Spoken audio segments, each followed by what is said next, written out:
अरे कमी वापर पण अस्सल वापर। MDH काश्मीरी लाल मिरची पावडर।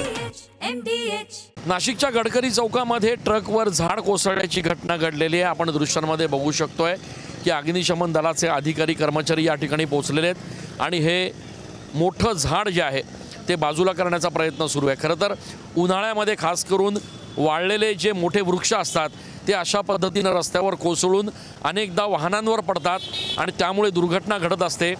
या संदर्भामध्ये आज देखील अशी घटना घडली आहे। गडकरी चौकातून ही ट्रक जात असताना एक मोठा जुना वृक्ष जो आहे तो या ट्रकवर अचानक पडला आणि त्यामुळे या ट्रकमध्ये जो चालक होता तो या ठिकाणी अडकून पडला। नागरिकांनी तात्काळ हा ट्रकचा दरवाजा तोडला आणि या वाहन चालकाला बाहेर काढलं। आता हे सगळे अग्निशमनचे कर्मचारी या ठिकाणी पोहोचलेले आहेत आणि हे झाड जे आहे ते कटरच्या सहाय्याने कापून बाजूला करण्याचा प्रयत्न सुरू आहे। कॅमेरा पर्सन आकाश शेवलेसह चंदन पूजा अधिकारी TV9 मराठी।